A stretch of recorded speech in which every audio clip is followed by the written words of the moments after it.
पापा, ये क्या मेरी पत्नी लगा रखा है आपने? आपकी पत्नी कोई अनूठी या हूर की परी नहीं है। जब से आए हैं एक ही रट लगाकर रखी है कि इस घर में हिस्सा नहीं देंगे।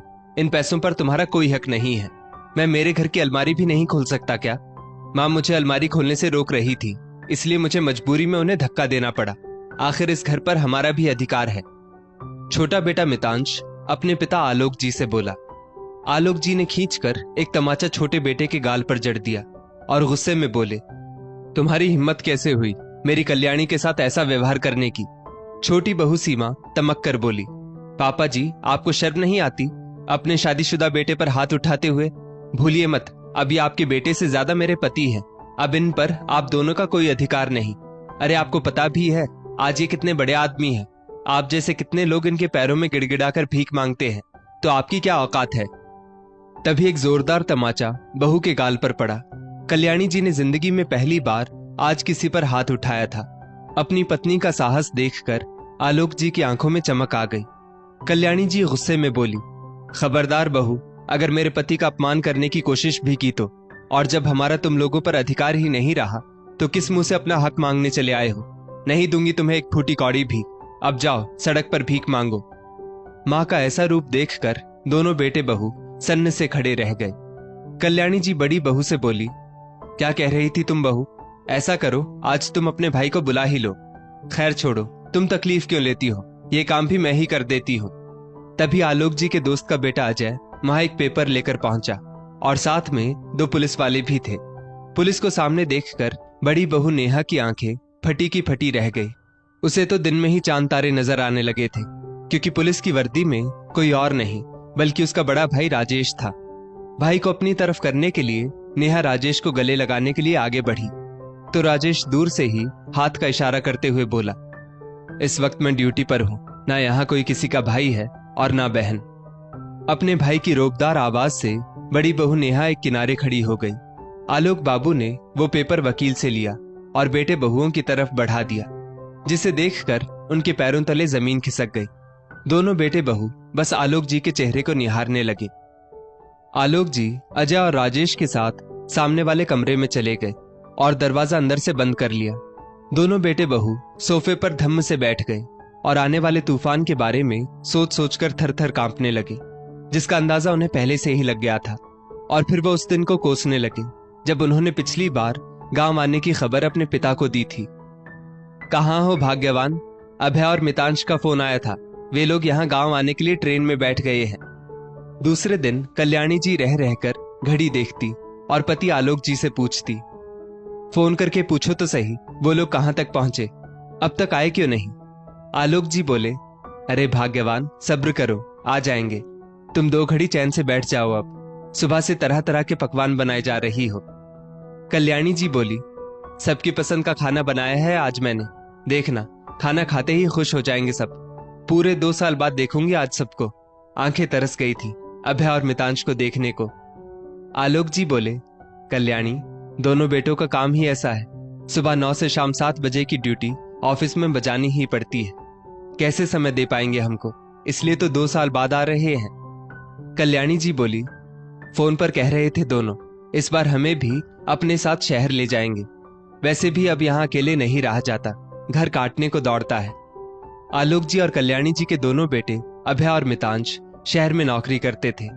दोनों की पत्नियां नेहा और सीमा भी शहर में उन्हीं के साथ रहती थी। आज पूरे 2 साल बाद दोनों बेटे बहू अपने गांव आ रहे थे, जिनका बेसब्री से आलोक जी और कल्याणी जी इंतजार कर रहे थे। कल्याणी जी बोली, सुनिए, मैंने तो हम दोनों के कपड़े भी बैग में भरकर रखे हैं, क्योंकि अभय कह रहा था कि वे लोग सिर्फ यहाँ 2 दिन ही रुकेंगे। आलोक जी बोले, तुम भी हद करती हो भाग्यवान, बेटे बहुओं से पूछे बिना ही तुमने पैकिंग भी कर ली। कल्याणी जी बोली, आप तो रहने ही दीजिए, आपसे तो बात करना ही बेकार है, हमेशा उल्टा ही बोलते हो। जब एक बार वे लोग कह चुके हैं कि इस बार हमें साथ शहर ले जाएंगे, तो बार बार उस बात को क्या दोहराना। उतने में गाड़ी के हॉर्न की आवाज बज उठती है। कल्याणी जी और आलोक जी खुश होकर बाहर बेटे बहुओं के स्वागत के लिए जाते हैं। आलोक जी और कल्याणी जी को देखकर बेटे बहू उनके पांव तक नहीं छूते हैं। कल्याणी जी मन ही मन सोचती है, बेचारे बहुत थक गए होंगे, इसलिए पांव छूना तक भूल गए। चारों अंदर आकर फ्रेश होते हैं और फिर खाना खाने बैठते हैं। छोटा बेटा मितांश खाना खाते खाते बोला, वाह माँ, तुम्हारे हाथों में आज भी वही स्वाद है जो सालों पहले हुआ करता था। कुछ भी कहो माँ, सीमा तुम्हारे जैसा खाना कभी नहीं बना सकती। सीमा एक पल को गुस्से में मितांश को देखती है और सभी हंस पड़ते हैं। थोड़ी देर सभी लोग बातें करते हैं और फिर दोनों बेटे बहू अपने अपने कमरे में आराम करने चले जाते हैं। शाम को कल्याणी जी सभी के लिए चाय बनाकर लाती है। तभी अभय मितांश से कहता है, मितांश, परसों शाम की टिकट बनवा देता हूं, हम चारों के वापस जाने की। मितांश भी सहमति दे देता है। कल्याणी जी बोली, बेटा, इस बार तो तुम मुझे और तुम्हारे पापा को भी साथ ले जाने वाले थे ना। इतने में बड़े बेटे अभय की पत्नी नेहा बोली, मम्मी जी, अभी तो हमने नया फ्लैट लिया है, अभी तो फ्लैट में काम कराना भी बाकी है। कल्याणी जी बोली, अरे कोई बात नहीं, उतने दिन हम मितांश के घर रह लेंगे। मितांश की पत्नी सीमा बोली, मम्मी जी, आप तो जानती हैं, मैं और मितांश सुबह ऑफिस के लिए निकल जाते हैं और फिर देर रात घर आते हैं। अभी हमारी इतनी इनकम नहीं है कि हम कुक और मेड लगा सके।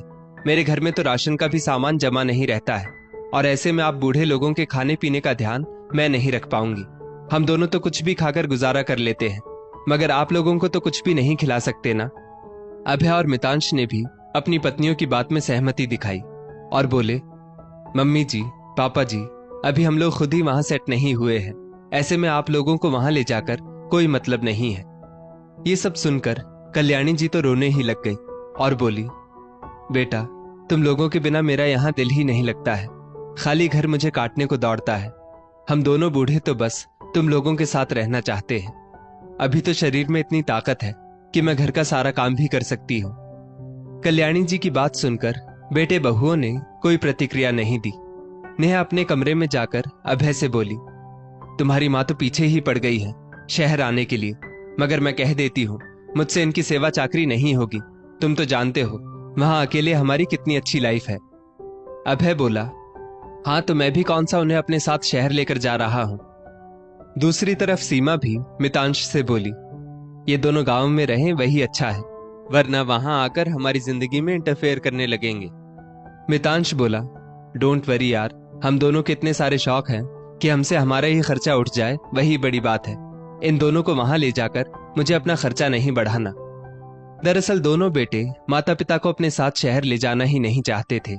अपनी आजादी भरी जिंदगी में वे लोग कोई खलल नहीं चाहते थे। जब चाहे मर्जी से पार्टी करना, बाहर घूमने जाना, रात को देर से घर आना, ये सारे शौक वे लोग शहर में आराम से पूरे कर रहे थे। मगर माँ पिताजी को यही बताते कि वे लोग अभी सेट नहीं है, ताकि कहीं उन्हें माँ पिताजी को शहर ना ले जाना पड़ जाए। 2 दिन बाद बेटे बहुओं के शहर वापस जाने का समय आ गया। कल्याणी जी की तो आंखों से आंसू थमने का नाम ही नहीं ले रहे थे। वे फिर से एक बार बोली, मैंने तो हम दोनों के कपड़ों का बैग भी तैयार कर रखा था।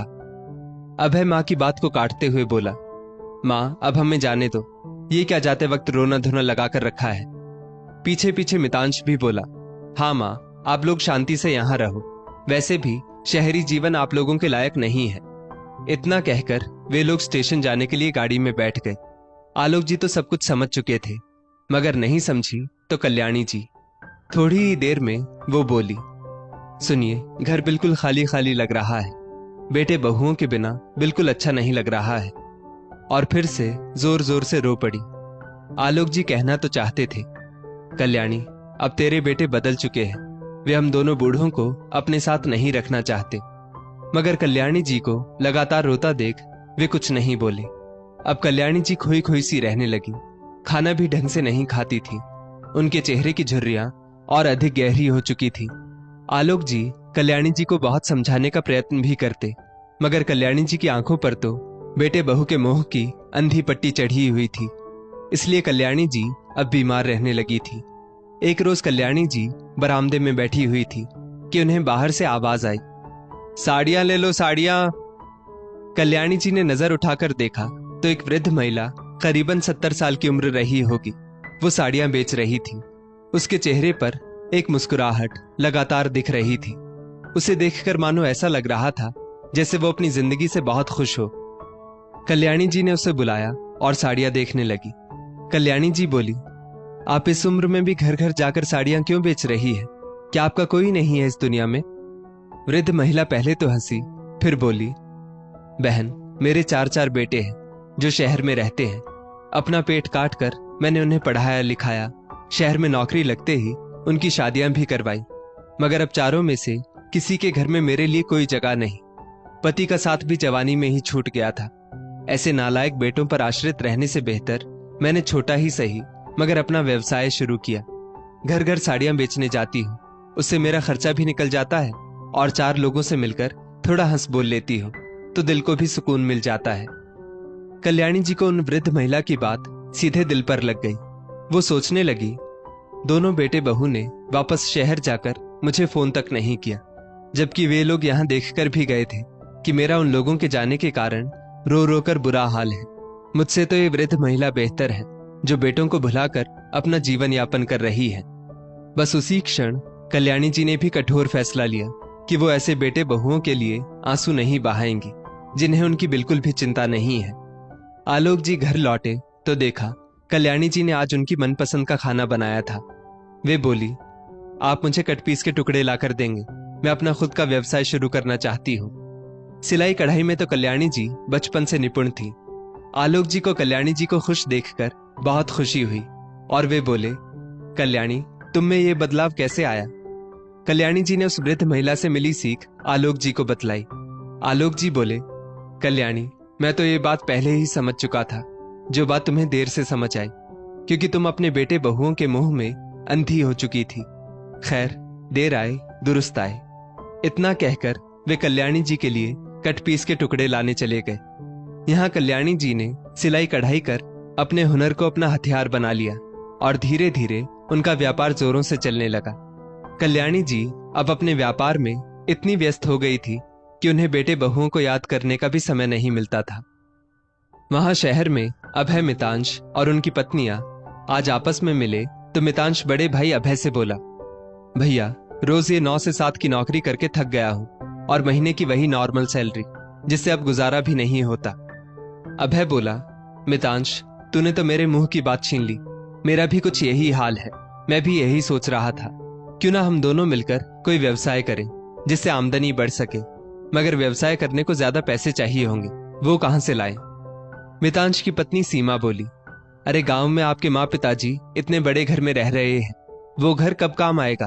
उस घर को बेच देते हैं, उससे जो पैसा आएगा उससे आप लोग नया व्यवसाय शुरू कर सकते हो। अभय और मितांश को भी ये तरकीब सही लगी। वे सब लोग गांव पहुंचते हैं। गांव जाकर जब अपनी माँ का नया व्यवसाय देखा तो उन लोगों को बहुत आश्चर्य हुआ।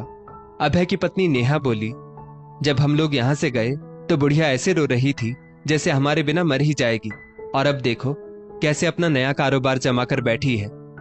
सीमा बोली, चलो बुढ़िया के पैरों में गिर जाते हैं, शायद बुढ़िया हमें माफ कर दे। कल्याणी जी पीछे से अपनी बहुओं की बातें सुनकर बोली, इसकी कोई जरूरत नहीं और तुम लोग चिंता मत करो, अब तुम्हारे साथ शहर आने के लिए वापस रोऊंगी नहीं। शायद उस वक्त मैं तुम लोगों से कभी दूर नहीं होना चाहती थी, इसलिए तुम्हारे सामने गिड़गिड़ा रही थी, मगर तुम लोगों ने मुझे उस अवस्था में छोड़कर जिंदगी का नया पाठ सिखा दिया।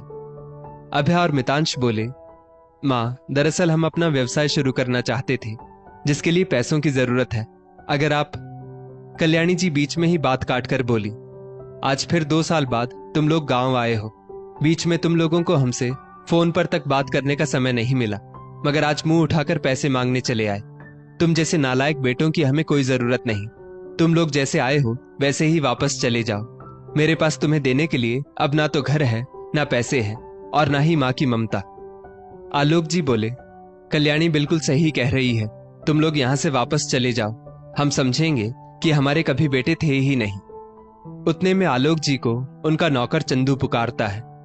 बड़ा बेटा अभय माँ कल्याणी जी से बोला, क्या कहा, चले जाएं? ऐसे कैसे चले जाएं मम्मी? इस घर पर हमारा भी अधिकार है, इस घर में हम हमारा हिस्सा लेकर ही रहेंगे। अभय की पत्नी नेहा बोली, बिल्कुल सही कह रहे हैं आप। अभी मेरे भाई राजेश को बुलाती हूँ और इन बूढ़ों पर घरेलू हिंसा का इल्जाम लगा देती हूँ, फिर देखती हूँ कैसे हमें घर में से हिस्सा नहीं देते ये लोग। छोटा बेटा मितांश जबरन अलमारी की चाबी लेकर अलमारी खोलने का प्रयास करता है। उतने में कल्याणी जी आकर उसके हाथ से चाबियों का गुच्छा खींचती है और मितांश उनको धक्का दे देता है। आलोक जी ये देखकर तमतमा उठते हैं और मितांश को एक थप्पड़ जड़ देते हैं। आलोक जी और कल्याणी जी पहले ही वकील अजय और राजेश को सब बता चुके थे, इसलिए उन्होंने उन दोनों को बुला लिया। अजय ने जो पेपर बेटे बहुओं को पकड़ाया था उसमें साफ लिखा था कि जो बेटे बहू माता पिता की सेवा नहीं करते उनका माता पिता की प्रॉपर्टी पर भी कोई अधिकार नहीं है। थोड़ी देर में दरवाजा खुला। आलोक जी, अजय और राजेश बाहर आए। नेहा का भाई राजेश बोला, अगली दफा तुम चारों में से किसी ने भी आलोक जी और कल्याणी जी को परेशान करने की कोशिश की तो तुम चारों को गिरफ्तार कर लिया जाएगा। और नेहा, तुम वहां मायके में भी अपनी भाभी को परेशान करती थी, जिस वजह से मम्मी पापा ने तुम्हारी शादी जल्दी करवा दी थी, और अब यहाँ ससुराल में अपने सास ससुर की भी सेवा नहीं हुई तुमसे। सुधर जाओ अब तो, वरना ससुराल तो ससुराल, मायके से भी हाथ धोना पड़ेगा तुम्हें। दोनों बेटे बहू आलोक जी और कल्याणी जी से माफी मांगते हैं, मगर वो उन्हें माफ नहीं करते हैं और दोनों बेटे बहू इतना सा मुंह लेकर वापस शहर चले जाते हैं। दोस्तों, माता पिता अपने बच्चों से निस्वार्थ प्रेम करते हैं, मगर वही बच्चे बड़े होकर माता पिता की प्रॉपर्टी और पैसों से तो प्रेम करते हैं, मगर अपने माता पिता से नहीं। आखिर क्या माता पिता का प्रेम उनके लिए कोई मायने नहीं रखता है? जो माता पिता अपने बेटों को पालकर एक साथ बड़ा करते हैं, क्यों बड़े होकर वही बेटे अपने अलग अलग घर में भी अपने माता पिता को नहीं रख पाते? इस स्टोरी को लेकर आपकी क्या राय है? नीचे कमेंट करके जरूर बताइएगा, और ऐसी ही और भी बेहतरीन वीडियोस के लिए हमारा पेज जरूर फॉलो करें। धन्यवाद।